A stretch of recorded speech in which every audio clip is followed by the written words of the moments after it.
Hi, I'm Lark from Lark'sperennials.com, where I have a garden website. Come and check it out and maybe join in on the forum. We talk about gardening, all types, vegetables, flower, tips, techniques, and tours of my garden.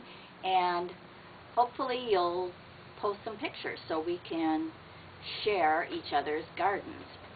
Today I am going to talk about harvesting worm castings, how I do it. It's really quite easy, a little messy, so put on some plastic gloves. Have a container for your worm castings or worm poop. Have a container for putting in your worms, and have a bottom of a tray for putting on handfuls of the worms castings. The first thing I'm going to do is my worm farm is ready to harvest. There is some cardboard or maybe paper left in it, and that I will put in, if there's pieces, in with the worms. What I do is take handfuls out of the worm farm and place them on a tote top or a sheet of plastic, whatever you want to use. And I just am taking out handfuls and placing it on the tote. Now, what this is going to do is there's worms in here, and the worms will head for the bottom of the pile, and I will take the top of the pile that has the worm castings on and look at it and see if there's worms. I will pull the worms out and put them in the container for starting a new worm farm, and then putting the castings in a bucket.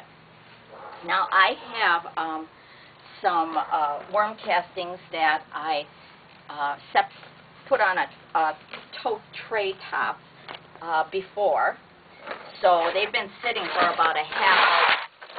So these are ready to look for the worms and separate them. Now hopefully the worms are near the bottom, and you can see here that there's tons of them that are congregating on the bottom. So I take them and I put them in my worm container, pulling the worms out. Then I take the worm castings, I kind of look through it, and then put it in my worm poop bucket.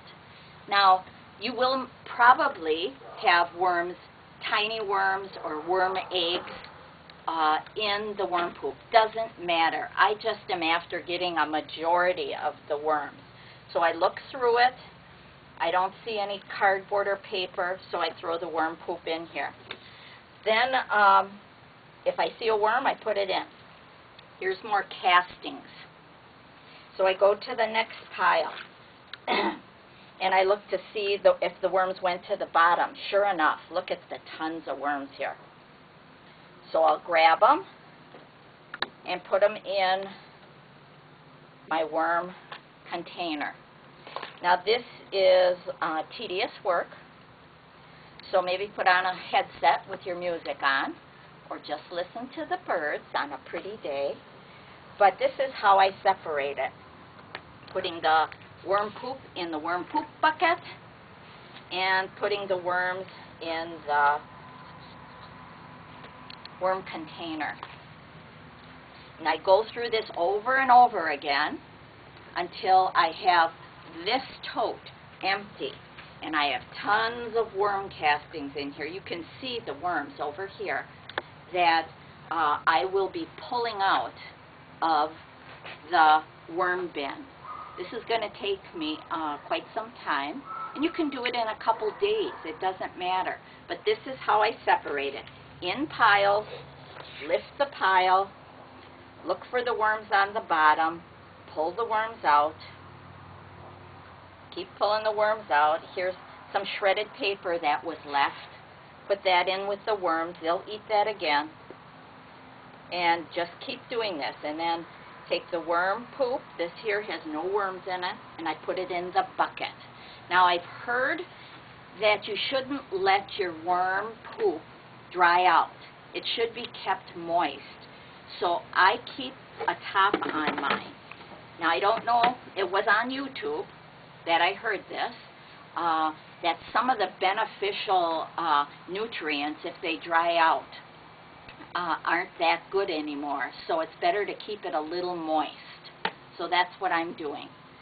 And I hope this helps you